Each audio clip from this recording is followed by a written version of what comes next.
कभी कभी सीने में दर्द वैसे भी स्टार्ट हो जाता है, तो लोग मिसकंसेप्ट कर लेते हैं कि शायद से अगर हमें सीने का पेन आ रहा है तो ये हार्ट रिलेटेड प्रॉब्लम ही है। तो क्या हर सीने में दर्द जो होता है वो हार्ट रिलेटेड से ही होता है या कोई और रीज़न से भी? नहीं, हर सीने में दर्द होना हार्ट की प्रॉब्लम से नहीं होता है। समटाइम्स जैसा आपने कहा कि हाइपर एसिडिटी या एसिड पेप्टिक डिजीज से भी सीने में दर्द हो सकता है। कई बार मस्कुलर पेन या न्यूरोमस्कुलर प्रॉब्लम की वजह से भी सीने में दर्द हो सकता है।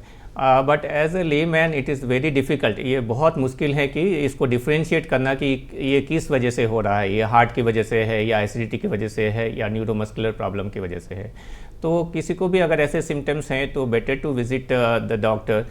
डॉक्टर कुछ टेस्ट वगैरह एडवाइस करते हैं जिससे कि ये क्लैरिटी से मालूम होता है कि ये सिम्टम्स हार्ट की वजह से है या नहीं है।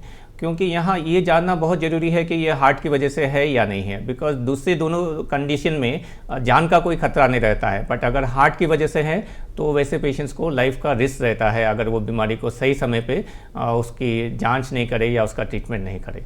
तो वो डिफ्रेंशिएट करना बहुत डिफ़िकल्ट, बहुत ज़रूरी है।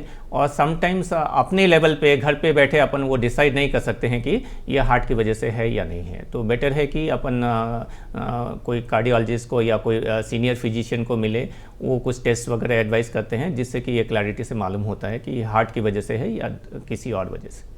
यहाँ पे आपने बहुत ही एक अच्छा पॉइंट ये भी मेंशन किया है कि लोग यूजुअली घर पे ही डायग्नोस करके घर पे सेल्फ ट्रीटमेंट के लिए चले जाते हैं क्योंकि उन्हें नॉलेज नहीं होता है कि ये आगे चल के कितना सीरियस प्रॉब्लम बन सकती है।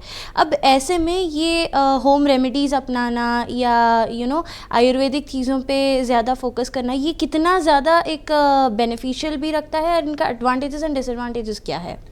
देखिए, ये जो हार्ट की जो प्रॉब्लम रहती है, कोरोनरी आर्टरी डिजीज़, इसमें टाइमली ट्रीटमेंट बहुत मैटर करता है। बिकॉज अगर आपने को अटैक के पहले बीमारी मालूम चल जाती है तो उस समय तक हार्ट का मसल वीक नहीं होता है, हार्ट का मसल का फंक्शन नॉर्मल रहता है।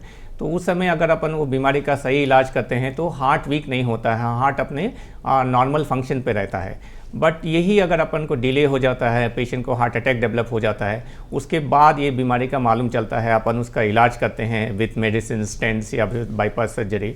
तो समटाइम्स वो इलाज करने के बाद भी वो जो हार्ट की कमजोरी जो ऑलरेडी डेवलप हो जाती है वो रिकवर नहीं होती है।